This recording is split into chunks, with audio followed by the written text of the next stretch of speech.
Bonjour Elisabeth, Bonjour Karima, merci de m'avoir invitée pour cette interview. est-ce que tu peux te présenter et nous présenter ton parcours?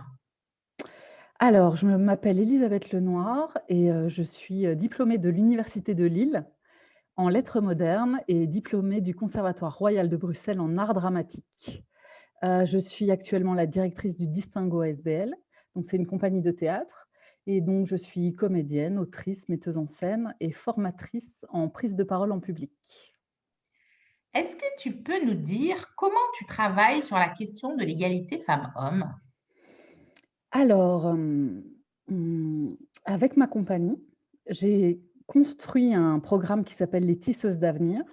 Donc, outre les spectacles que je crée ici en Europe, donc je suis basée à Bruxelles, sur, la place des femmes dans la société, et mes formations en prise de parole en public pour les femmes européennes, j'ai établi les Tisseuses d'avenir pour, les femmes d'Afrique francophone.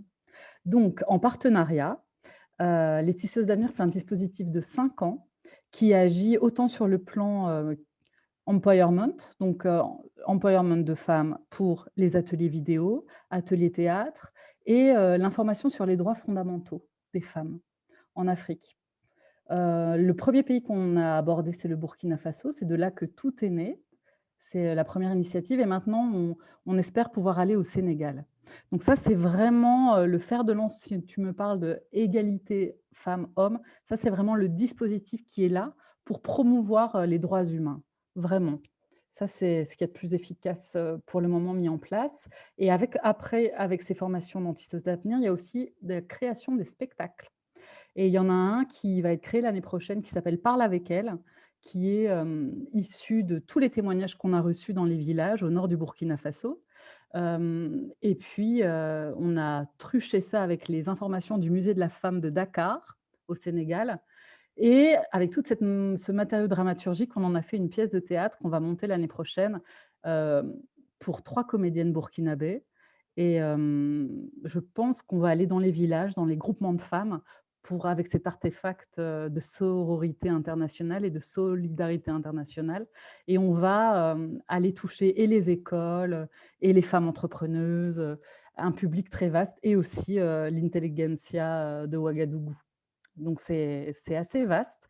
On a plusieurs faisceaux différents sur lesquels on agit et et l'égalité homme-femme, ouais, je pense que avec ce process-là, tisseuse d'avenir au pluriel, je pense que c'est quand même, ça agit pas mal. Ouais, c'est assez efficace, c'est assez adéquat. Je te vois rire derrière l'écran, voilà. En gros, c'est ça. Est-ce que, si, c'est vrai que tu m'avais dit aussi qu'il y a une dimension aussi de prise de parole, aussi sur laquelle tu travaillais. Est-ce que tu peux nous en dire un peu plus? Alors par l'atelier théâtre, on les met au centre, donc ce sont des femmes entrepreneuses ou même des comédiennes, mais qui n'ont jamais créé leur propre spectacle. Ces femmes entrepreneuses du Burkina Faso, ben, on les met au centre, on leur dit: «Mais qui êtes-vous? De quoi avez-vous besoin? Qu'est-ce que vous voulez?» On leur, permet d'argumenter, on leur permet de se sentir d'elles à elles. On leur donne un espace où en fait elles peuvent penser leur situation, penser les rapports du monde et penser, les rapports nord-sud, la déconstruction de genre, leur place dans leur famille, leur place dans leur société et avec madame Monique Ilboudo qui est l'ancienne ministre des droits humains du Burkina Faso, qui est là, qui donne des conférences sur les droits humains. On peut après, avec l'atelier théâtre, dans un deuxième temps, mettre ça en route, en fait, où elles peuvent l'expérimenter. Qu'est-ce qui est juste pour elles? Qu'est-ce qui est pas juste?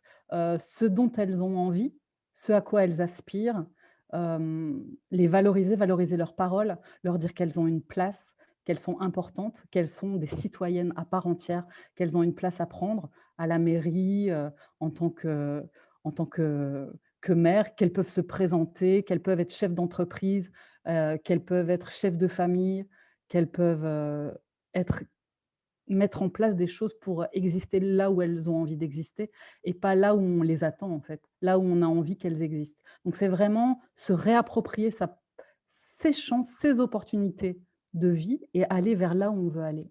Ça, c'est vraiment l'atelier théâtre qui permet ça. Elles le vivent dans leur corps. Si tu avais une baguette magique, Elisabeth, quelle serait la première chose que tu mettrais en place pour justement faire bouger les lignes de l'égalité femmes-hommes? Ben, justement, je pense que je ferai ce que Tisseuse d'avenir propose. Je mettrai en place, enfin, que ce soit déjà là, qu'il y ait des co-constructions, des liens qui soient tissés entre les uns et les autres et qu'on crée déjà le monde de demain. Un monde qui est à notre mesure d'humanité, c'est-à-dire à la hauteur de notre humanité, où on peut vraiment partager, et sortir de ce exploitant-exploité et vraiment co-construire ensemble un nouveau paradigme, où on peut construire. Ouais, vraiment. Je pense que je voudrais plein de petites bulles comme ça, une ribambelle de nouveaux liens et de nouvelles créations. Tout de suite, là, maintenant. Comme ça, Karima. Et enfin, pour finir, quelle est la femme ou les femmes qui t'inspirent? Alors, Audre Lorde, ça c'est sûr, mais il y en a plein. Il y a Liv Strömquist qui est une BDiste suédoise dont je montre, la BD. Virginie, Woolf, Virginie Despentes, King Kong Theory, Cynthia Fleury, La fin du courage. Comment avoir du courage dans cette société? Comment créer une nouvelle société? Il y en a plein. Mariam Abba, pour une si longue lettre, Monique Ilboudo, que j'ai déjà citée au préalable, qui écrit des romans, toutes ces femmes artistes et puis ces intellectuels, Simone de Beauvoir, bien sûr. Merci beaucoup, Elisabeth. Mais à très bientôt, Karima.